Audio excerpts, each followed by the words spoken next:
Guys, അപ്പോൾ ഞങ്ങൾ ഇതാ ഇവിടെ പനീർ വെച്ചിട്ട് ഒരു അടിപൊളി കറി ഉണ്ടാക്കിയെടുക്കാൻ വേണ്ടി പോവുകയാണ്. അതിന് വേണ്ടിയിട്ട് നിവേദന ഇതാ ഉള്ളിയും പച്ചമുളകും ക്യാപ്സിക്കും ഒക്കെ ഇവിടെ കട്ട് ചെയ്ത് വെക്കുന്നുണ്ട്.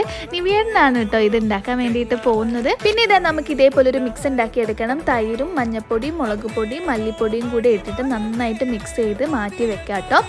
ആ സമയത്തിന് നമുക്ക് ഒരു ചീനച്ചട്ടി എടുത്തിട്ട് അതിൽ കുറച്ച് വെളിച്ചെണ്ണയിൽ ജീരകം ഇടുക. എന്നിട്ട് അതിലേക്ക് നമ്മൾ കട്ട് ചെയ്ത് വെച്ചിട്ടുള്ള ഉള്ളി പച്ചമുളക് ഇട്ടിട്ട് നന്നായിട്ട് വഴറ്റിയെടുക്കുക കേട്ടോ. അതൊന്ന് മൂത്ത് വരുമ്പോൾ നമുക്ക് അതിലേക്ക് ഇഞ്ചി വെളുത്തുള്ളി പേസ്റ്റ് ഇട്ട് കൊടുക്കാം. പിന്നെ ഇതാ ഞാനിവിടെ ഒരു തക്കാളിയും പിന്നെ ഒരു 2 കാഷ്യും കൂടി ഇട്ട് നന്നായിട്ട് അരച്ചെടുക്കുന്നുണ്ട്. അതും കൂടി ചേർത്തിട്ട് നന്നായിട്ട് ഇളക്കുക. പിന്നെ നമ്മൾ നേരത്തെ ഉണ്ടാക്കി വെച്ചിട്ടുള്ള ആ മിക്സും കൂടി ഇട്ടിട്ട് നന്നായിട്ടൊന്ന് ഇളക്കിയെടുക്കുക. ഇതിലേക്ക് കുറച്ച് ഗരം മസാലയും കൂടി ആഡ് ചെയ്ത് കൊടുക്കുക. പിന്നെ നമ്മൾ കട്ട് ചെയ്ത് വെച്ചിട്ടുള്ള ക്യാപ്സിക്കം കൂടെ ഇട്ട് കൊടുക്കുക. അതൊന്ന് തിളച്ച് വരുമ്പോൾ അതിലേക്ക് നമ്മൾ പനീർ ക്യൂബ്സും കൂടി ഇട്ട് കൊടുക്കുക. എന്നിട്ട് അതൊന്ന് വറ്റി വരുന്ന സമയത്ത് കുറച്ച് മല്ലിയിലയും കൂടി ഇട്ട് കൊടുക്കുക. ദോശക്കും ചപ്പാത്തിക്കൊക്കെ കൂട്ടി കഴിക്കുക. അടിപൊളി ടേസ്റ്റാണ്. അത്രയുള്ളൂ. ടാറ്റാ.